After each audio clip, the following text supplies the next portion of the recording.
The centerpiece of the Luis Arraez trade, Dillon Head, after playing just a handful of games for the Marlins in 2024, is out for the year. Season-ending hip surgery required for Dillon Head. Not good news for Dillon Head. Not good news for Peter Bendix. Not good news for the Marlins fans. Tons to get into. This is Locked on Marlins.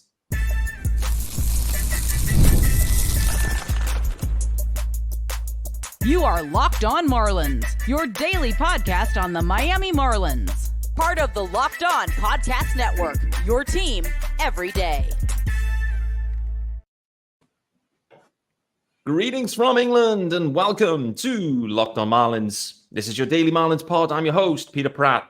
Hit me up, of course, at Miami Marlins _UK on X. Make sure you hit it up there. This is your team every day, and thanks for making Locked on Marlins your first listen of the day. It is Tuesday's episode.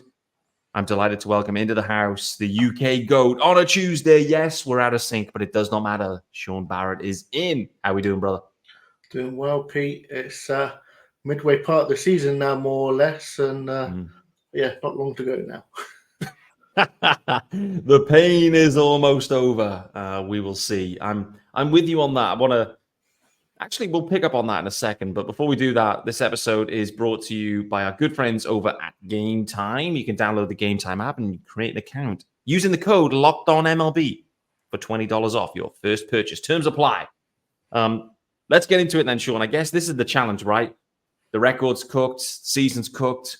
It's a tough viewing experience for the fans right at this point where we're in a holding pattern, I think is how I would describe it. We're going to kind of cover this maybe once we cover the Dillon Head news in the looking ahead segment, but it feels like we're in a bit of a holding pattern right now where a lot of these guys aren't really going to be here soon enough. There's not really that much to get excited about on the field, and we're all just kind of sitting around waiting for a deadline to happen and then see what's cooking after that. So what's your viewing experience at this point? Limited. I guess so, right? It's a byproduct, though. It's tough, especially with the time zone as well. Like, to begin a season, so last year, for example, to begin the year, I think I watched about 45 games to begin the season in a row. I didn't miss a single game. I had to adjust an awful lot of my sleep pattern and work it around. But the team were worth it for me to do that. Right now, middle of June, in a lost season, when, as you said, we're waiting for the deadline now. I'll be honest, I'm not watching a lot of it. I'm keeping my eye on it, and I'm seeing what information it is worth knowing. But ultimately, there are people still out there watching game in, game out. God bless you. You're more committed than me right now. I think there's, and I put a poll out on Twitter. You may have seen. Like, I was trying to understand, where's everyone at this point? Were they still watching as many games? Are they watching no games? Are they just dipping in and out? Is it like it's on the seventh screen with, no volume on and you're playing around on your phone and watching, the Bulls live from Paris or whatever it might be? Some people are listening to this going, what the hell is Bulls? Will people in the States know what Bulls is as a game, do you think, Sean, by the way? I think they might just be thinking you're really mispronouncing the Chicago basketball team. They think I'm talking about the Chicago Bulls, but no, it's Bulls. Boules. Type it in. Go and check that game out. I'm convinced that people will play this game in South Florida, but you may call it something else. Someone that is listening, get into the comments in YouTube. A reminder, there is a YouTube channel. Get into the comments and let me know, do you play Bulls or a version of Bulls on the beach? I'm convinced you will. Nevertheless, you're probably watching that on your fourth screen while the Marlins are relegated to the seventh screen. So, I don't know how we're talking about Bulls at this point. That was not on the agenda, but nevertheless, I hope maybe people are educated after this episode about, I don't even know the birthplace. Is it a French game? I assume it must be with that pronunciation. But anyway, enough of Bulls. Let's talk about Dillon Head. Breaking news as we hit this one, Sean. Dillon Head, what I would describe as the centerpiece of the Luis Arraez deal. However, there's a couple of guys in there. Sucko already gone. So I think he was actually, I think he had a save opportunity today for the jumbo shrimp, if I if I'm not mistaken. But nevertheless, Usako, part of that deal, has gone.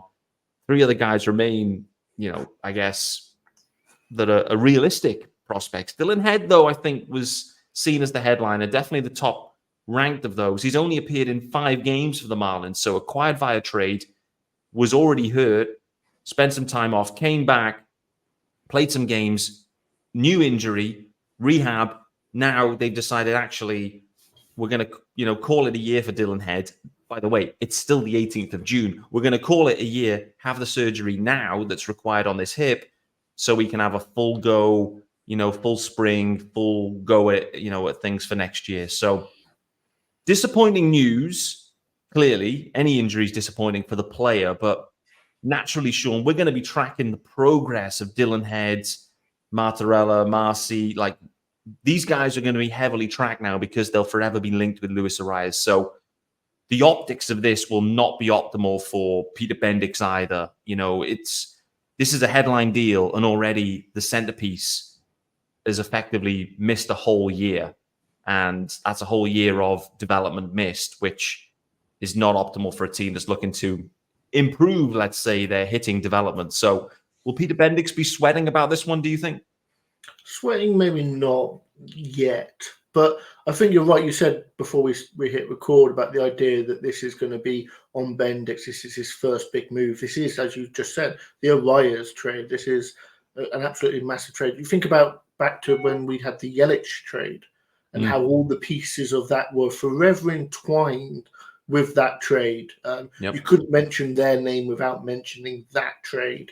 And that pressure, that expectation on those shoulders might have been part and part of the reason they struggled so much, because they had that expectation. They couldn't just walk up to spring training and just have a learning process. They had to perform, and ultimately none of them did in the end. Dillon Head is, he is, as you said, the centerpiece of that trade. He is, depending on what ranking you use, arguably the number 1 offensive prospect the Marlins currently have. The one thing that I would say is just that if you look at any prospect report, all of them are going to say something like ETA to the majors 2027. So, yes, losing a couple of months of play at single A is going to hurt, because if he balled out in single A, he could be looking at A+ next year to open the year, hit double A, and then who knows. But as it is now, he's probably going to start at A, maybe low A, give him some confidence, and he's going to be 20 at that beginning of that season. So a 20-year-old at the very low parts of the minors, this is a delay that he can little afford. But again, that might just be me being too harsh. Marlins aren't going to be competing until probably that year, 2027, and that would be an early start of that rebuild up. So you could look at it one way and say that this is big news, and you could also just say it doesn't really actually matter. The right answer actually is probably somewhere in the middle. I get what you're saying, and where my head goes to with this one is, to your point, like in the grand scheme, it's only a few months if we look at it that way. But when I think back to a lot of the feedback post-COVID, where they had that loss, the minor leagues were stopped. They had that, the complex, right, where guys that were kind of top prospects or a little bit older were kind of mingling and playing like controlled games, but everyone else was just sat on the couch. The feedback around that was just such of a detrimental impact that missed year had developmental wise on so many guys. And whilst it only is a few months, in effect, he really hasn't played in any anger since May. And he's going to be out for the rest of this year. Like, it's going to become pretty much a full year out in terms of like a playing full year anyway, in terms of when the season's live. So I get the point, but equally it is concerning. I would say it's always going to be concerning when a top prospect misses effectively a whole season and their development is stunted, obviously. However, to your point, he's a young guy. It's as early in his career. The Marlins don't need him next year. or the year after, frankly. And so they have time. They really do with Dillon Head. And I think that kind of plays into this decision is why now with Dillon Head? I think they have a ton of time with this guy. Get him right. Let's start from scratch in 25 and let's hit the ground like fully running, I think is maybe the plan. So, disappointing news. I wouldn't say unsurprising news considering, he has only managed a handful of games thus far. Peter Bendix will feel some pressure in terms of if he reads comments on X or Twitter in the next day or two. I don't think he does, but if he was, I'm sure many of the connections would be that Arraez trade's a bust. Bendix doesn't know what he's doing. Why is he traded? And had all the money for a guy that's hurt. Doesn't make any sense.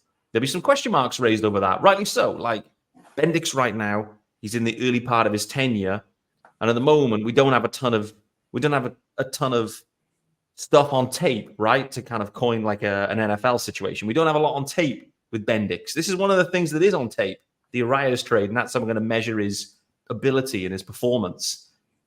And it's fair to say it's not been the best start with that trade because the two other guys that have remained healthy, both of them have kind of gone backwards in their production, let's say, within the Marlins system versus the Padres. So let's hit the first ad, and then I want to talk about just briefly on yesterday's game. There was a couple of little flashpoints in that one that I want to talk about, and equally I want to look ahead in terms of not 2024, well, summer 24. I want to talk about the deadline a touch. Not really 25. I want to start talking about 2026 and maybe what that could look like, particularly from a pitching perspective. So stick with us, guys. Before we do that, it's time to let you know, firstly, about our good friends over at Game Time. Yes, sir. We'll get the graphics pumped up for the Game Time, guys. Yes, almost the wrong ad. Game Time, though, guys, you know this one, and this is a stunner. Game Time is an authorized ticket marketplace of Major League Baseball, which makes getting tickets faster and easier. Prices on the Game Time app actually go down the closer it gets to first pitch. And with killer last-minute deals, all-in prices, views from your seat, and their lowest price guarantee, Game Time takes the guesswork out of buying MLB tickets. You can pick out any specific games or matchups that you'd love to attend and talk about any of those deals, guys. There are so many deals because so many choices and so many views from your seat. That's the thing I like doing, is getting into the actual tickets, seeing the views and thinking, that's where I want to be. That's where I want to be sitting. I was doing the same thing for the London series where I was checking out tickets, views from the seat, trying to work out like, is this investment worth it? It was worth it. So they've got last minute tickets, of course, and the all-in pricing as well, guys. So you can toggle this feature on. It shows you all the total up front, no surprise fees at checkout. I hate those surprise fees at checkout. So take the guesswork out of buying MLB tickets with Game Time. Download the Game Time app, create an account, and use the code LOCKEDONMLB for $20 off your first purchase. Terms apply. Again, create an account, redeem the code LOCKEDONMLB for $20 off. Download Game Time today. Last minute tickets, lowest price, guaranteed. And this episode is also brought to you by our good friends over at SupplyHouse. And you can get supplies from the site that's made for the skilled trades, SupplyHouse.com. SupplyHouse.com is the reliable way to order plumbing, h-vac, and electrical products online. Their easy-to-use website is packed with helpful resources and the latest product info to help you get the job done right. Shop a complete inventory of over 200,000 parts from over 400 top brands and get your order delivered right to your door with fast shipping from coast to coast. Need help with an order? No problem. Get expert support and industry-leading service from the friendliest folks in the business and talk to a real person every time. No bots. Pros in the skilled trades can get a competitive edge by joining SupplyHouse.com's free Trade Master program. Every Trade Master gets access to a dedicated phone line, free shipping, and discounts on every order. Join the thousands of trade pros already benefiting from their free membership at supplyhouse.com/TM and order plumbing, HVAC, and electrical supplies from anywhere with just a few clicks at SupplyHouse.com. All right, guys, welcome back to the show with me, Peter Pratt, and the UK GOAT, Sean Barrett. We're hitting it up on a Tuesday, and we are reacting to the news of Dillon Head ending. His season is over. The headline prospect, the headline return from the Arraez deal, has effectively played 5 games for the Marlins and is now out for the year. Not optimal for the 20-year-old and the top offensive prospect. Let's transition to the current time, Sean. Tough loss last night from the Marlins, but a fun game. I must say some of the games have been unwatchable. I think it's fair to say. So much so, we haven't even been watching them. Some may speculate. But I have been watching a few, and I did watch yesterday's, and it was a fun game, and it was a back-and-forth one. It was one of those where it was like Cardinals score, Marlins score, Cardinals score, Marlins score. So it was one of those back-and-forth, which was fun. A tough L in the end, but there were some interesting performances in there. Brian De La Cruz with a 3-run bomb mixed in there in the 8th inning. The Marlins went down and you're thinking, oh boy, here we go, game's cooked. Brian De La Cruz with a huge bomb. Brian De La Cruz, he's kind of quietly this year having like a decent campaign, I would say, for De La Cruz. I don't quite know what the future holds for him and how the Marlins see De La Cruz. Where's your head at this point with De La Cruz in terms of what his role is, whether there could be value in moving De La Cruz? A reminder, it was a rental Yimi Garcia that brought in De La Cruz. He's a decent offensive producer. He's not setting the world alight. He obviously had that one amazing September, but just generally with De La Cruz, like, where are you at with this guy in terms of what the future could look like with the Marlins, or just more generally if he was to be moved? I think it's a strange one because obviously he is one of the very low highlights of a offense that is not putting up much offense. He would be a 4th outfielder for a significant amount of the rest of Major League Baseball. Yeah, agreed. The offense, yes, there's the power there, but the contact rate isn't good enough. Doesn't walk. The defense is frankly atrocious. I just think that because we are so starved of anything as far as positives, he does look better to us than maybe he actually is or is considered around the league. So he's going to be arbitration eligible for the first time next year. So you're going to see a slight bump in pay. I think the Marlins at this point going through a rebuild with not much money on the roster. I think they keep him. I think they keep him in the hope that he develops. He's going to be 28 next year, so it's not like he's young. But he's spent a bit of time at the major league level and shown some promise. I think trading him now would be pointless. I don't think there's enough value there. The return isn't going to be good enough. He's going to be one of those players that just is rolled out through this rebuild. And if at any point he gets hot, then that's maybe when they trade him. Yeah. Do you think the Marlins get any calls on De La Cruz heading into this deadline?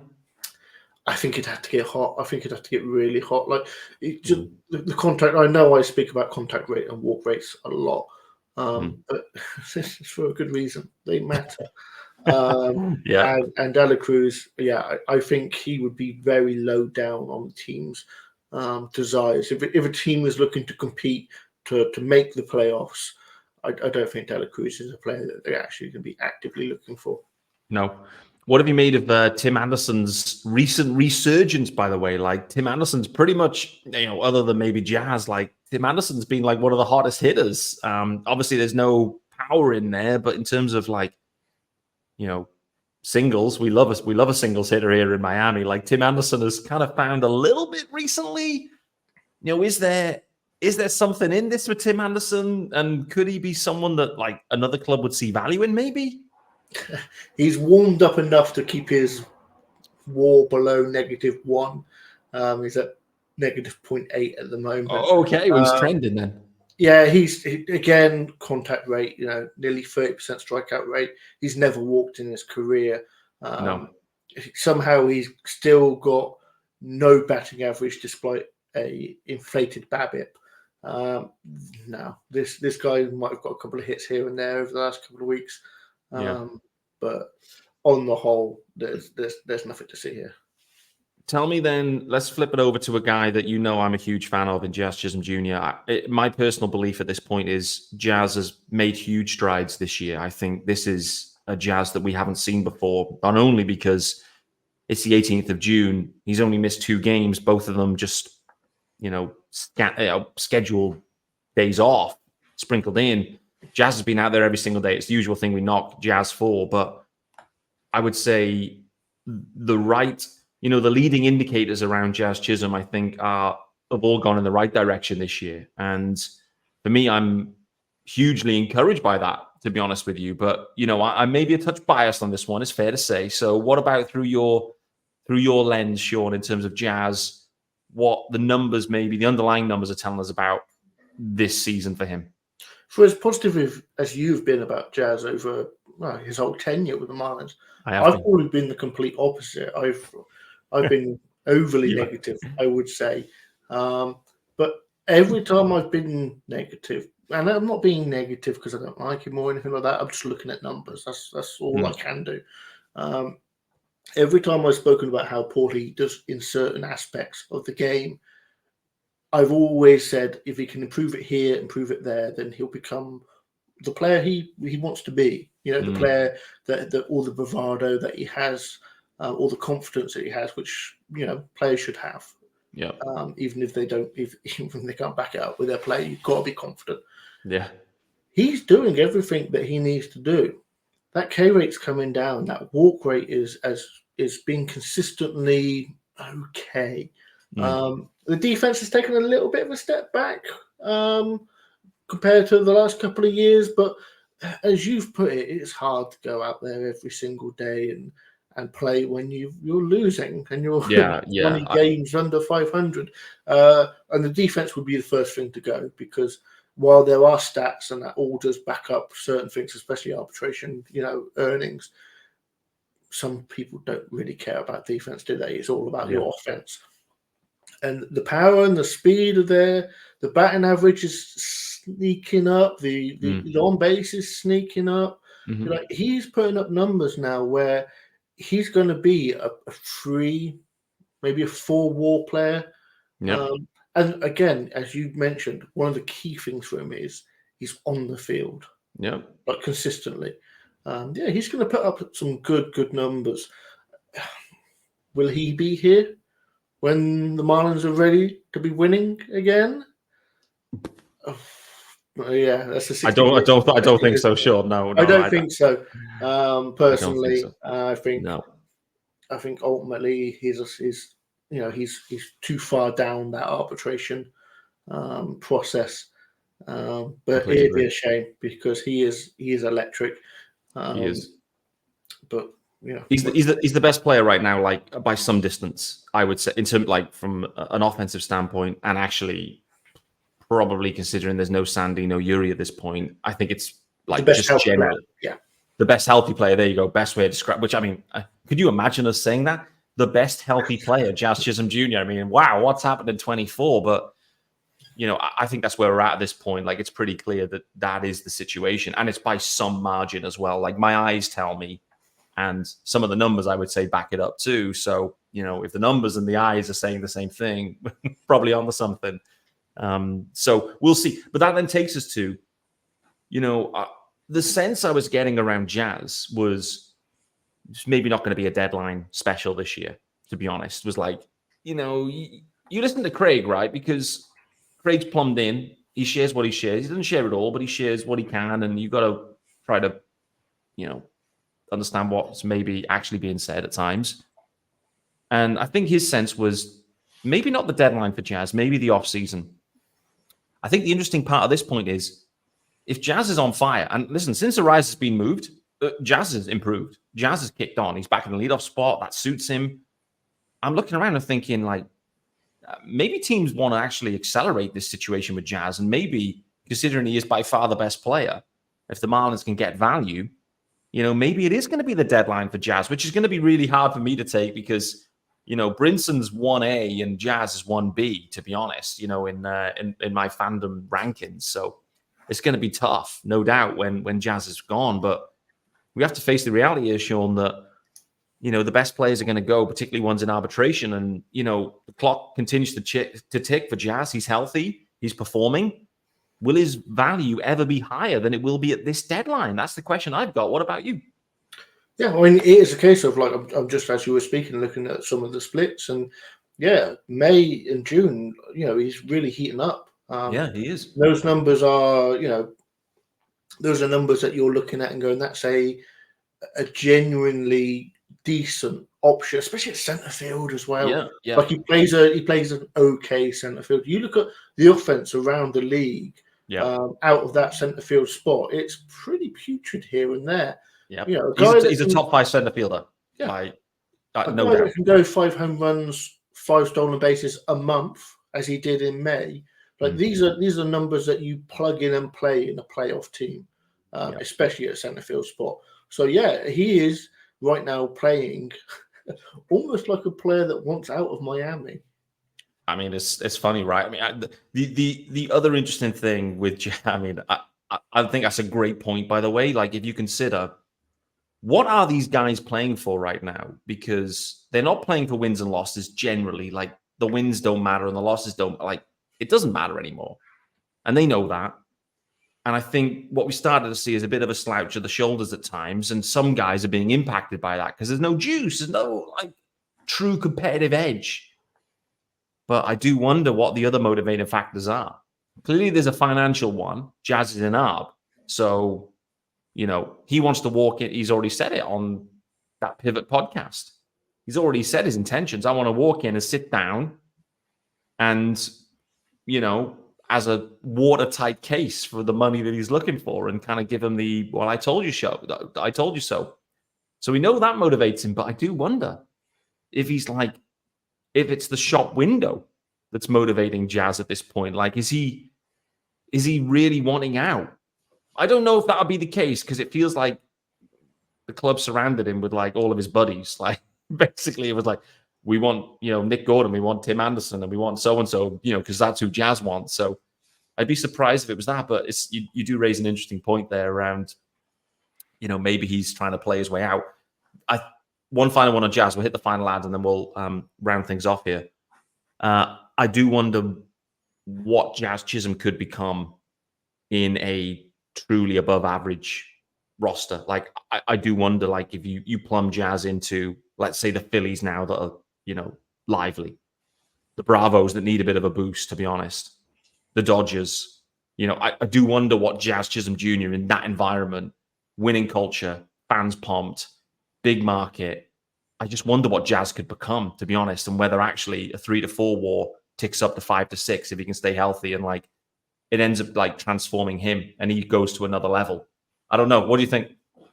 Yeah, I mean, if you look at his numbers, some of them were skewed low because of the poor start that he had in March and April. When the team really were scuffling. You look back to what the team looked like at the very beginning of the season. It was really bad. But he's really started to heat up. And if you were to prorata the last,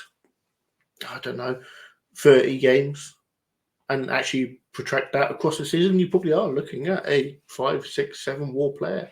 And he said it. Yeah, you plug that into a playoff team. As you said, that excitement. Jazz looks sometimes over the top, and I think the word I used before was bombastic, because great word. It's him versus a lot of meh. You put him in a playoff team down the hunt with everyone else with that kind of attitude. That's Jazz would fit in there fully, and I think that fan favorite that he has here as a Marlin would translate to a bigger market. I'm now getting far more excited about losing him for him to have that enjoyment, because let's be frank, if he does stay here through the next 2 or 3 years of the rebuild, that's going to be awfully miserable. I mean, look at how quickly Yelich wanted out. There's no way. There's no way the Jazz will be. We can't. Let's hit the pause though, because that's going to be the next question. Although we haven't got a ton of time to get into it. But what my thinking is 24's a wash. Clearly, 25's a wash. Is 26 the nearest opportunity where the Marlins could be hovering? I'm going to describe it as hovering at this point. And frankly, from what we've seen this year, is hovering is okay. Like you hover, like there's a lot of NL that are truly hovering now, but remain competitive right up to the deadline. Before we do that, let's let you know about our good friends over at PrizePicks. Yes, sir. And guys, PrizePicks is America's #1 fantasy sports app with more than 5 million members. It's the most fun, exciting way to get in on the action while you watch your favorite sports and players. Just pick more or less than on 2 or more player stats for a shot to win up to 100 times your cash. And with PrizePicks, you could turn $10 into 1,000 in a single game watching your favorite sports this summer. You can make a PrizePicks lineup in as little as 60 seconds, and you just need to pick more or less than on 2 to 6 player stat projections, and you're locked in, baby. There's always action on PrizePicks, of course, and is the perfect time to try out something new. As basketball is winding down, make sure to try out esports this month, because for every Wednesday and Saturday in June, if your lineup doesn't win, you'll get your entry fee back. Choose from Counter-Strike 2, Call of Duty, League of Legends, and more. So what you have to do is simply download the app and use the code LOCKEDONMLB for a first deposit match up to $100. Reminder, download the app. Use the code, and the code is LOCKEDONMLB for a first deposit match up to $100. PrizePicks. Pick more, pick less. It's that easy. All right, guys, welcome back to Locked On Marlins with me, Peter Pratt, and the UK GOAT, Sean Barrett. It is Tuesday, the 18th of June. We are running long on this episode. We have talked a lot of Dillon Head, a lot of Jazz Chisholm, and what may happen in the next couple of weeks, couple of months, whatever it might be. Final segment here. Just wanted to kind of look ahead a touch here, Sean, because 24 dead, 25 dead, in my opinion. 26, I think, is maybe the earliest possible opportunity. Right now, with the way I'm seeing things, I think there's a rotation that could absolutely compete, particularly if Sandy's still here. Sandy, Yuri, Max Meyer, Noble Meyer, Thomas White. Like if those guys emerge by 26, Trevor Rogers may still be here. There may be 1 or 2 others, but I feel like the Marlins will still have pitching around. The question will be is there going to be any sticks? What sticks are going to be around in 26? Dillon Head's probably too young. Jacob Berry's a bust. He's a wash. Like, I'm looking at this deadline, Sean, this specific window now, and I'm looking at it thinking, what can Peter Bendix do to give the Marlins a chance to be relatively competitive and hover in 26? I feel like Peter Bendix needs to find a way to translate Tanner Scott, who no doubt is a stud, Josh Bell, eat the money, Tim Anderson, if you can do anything, Jesus Luzardo, Eddie Cabrera, Sixto Sanchez, any of them, find a way to put together an offense for 26. Again, it's coupled with the Arraez situation and the guys. There's 2 guys in particular that I think could be, their window should be 26. So I think that's the brief for Bendix. How are you seeing this deadline? How big is this deadline, in your opinion, for the 2026 season for Peter Bendix and for us as Marlins fans, for this window to actually maybe become a reality? There's a lot to unpick there. There is quite a few of those names in 10 seconds. Quite a few of those names that you mentioned have absolutely zero trade value. So Bell and Sixto and Scott and Luzardo, I think, both get moved at the deadline. I'd kind of held out some hope that Luzardo might stay, but from everything we're hearing from multiple sources, it looks like that's a foregone conclusion. Also, Sixto's going to be gone by then. Just letting you know that. But hover is a perfect word. You look at what's happening in Major League Baseball this year. You've got teams that are a game under 500 in a wildcard spot. Yeah. You haven't got to be amazing. And one of the teams that I kind of been interested in all year, actually, is our in-division rivals, the Nationals. Mm. They are competing, they are hovering. They are. In a playoff berth right now, probably a little bit too early. Yeah, they've peaked too soon, right? They're just getting there a little bit too early. And it's off the back of mainly young pitching. Yeah. Their offense is quite literally, stealing your phrases again, bang average. 94 WRC plus, just below bang average, actually. But their young pitching is really carrying them. So when you initially started saying about 2026, in my mind, my first thought was that's far too early.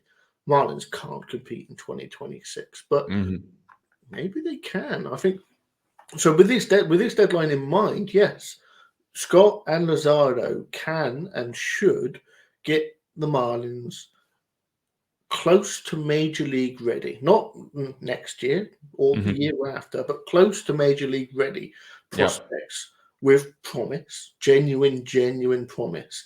They're not going to get a lot of them. I'd rather have quality over quantity, personally. But yes, there is an avenue for the Marlins to be ready to hover by 2026. Yep. Will that actually happen? Who knows? I think the interesting bit, though, is what profile of guy they go with. Like in the Tanner Scott deal, in the Luzardo deal, or a Jazz deal, or any combination of those three. Is it 19-year-old so-and-so, whoever that may be, if they are the headliners, like another Dillon Head times 3, you end up with a lot of head in the organization, let's say. And you're then in that situation where 2026 is not the window. Like you're looking at 2028. So that for me is the really interesting thing. Just on a live announcement situation or a live situation, just for me and you, Sean, like we're recording this. No major breaking news, but Jesus Sanchez has just hit a 3-run home run against the Cardinals. So our good friend Alan Witz, who I know will tune into this show, and has probably already texted both of us to inform us of this situation. 3-run bomb from Jesus Sanchez after De La Cruz and Bell hits from those guys. So there we go. The Marlins are leading 3-2 at this point. They started early. They caught us off guard. We're out of time. So it feels like Jesus Sanchez 3-run home run is probably the ultimate time to end this conversation. The UK GOAT, Sean Barrett, thank you so much for joining me on a Tuesday. Thanks to everyone for making Locked On your first listen, guys. Hopefully you're going to listen to this game straight after the Marlins have spanked the Cardinals in Game 2 of this series. Rodri Munoz hopefully twirls a gem. And we'll look forward to seeing you tomorrow. Not a reminder, that's the wrong way of phrasing it. A scheduling note. Tomorrow's episode, at the moment, is scheduled to be a crossover episode with the host of Locked On Cardinals. So looking forward to that one. Also want to call out, if you haven't ever listened to Locked On Cardinals, this is probably controversial, but I think the Locked On Cardinals host is my favorite Locked On host. So I'm really excited about that one. We haven't done a crossover before, so I'm absolutely pumped for that. And when you listen to tomorrow's pod, you will understand why he's an absolute stud. All right, guys, appreciate you making this one and making this your first listen. To the UK GOAT, Sean Barrett, and to the Fish, let's get stuck in today. We'll see you tomorrow.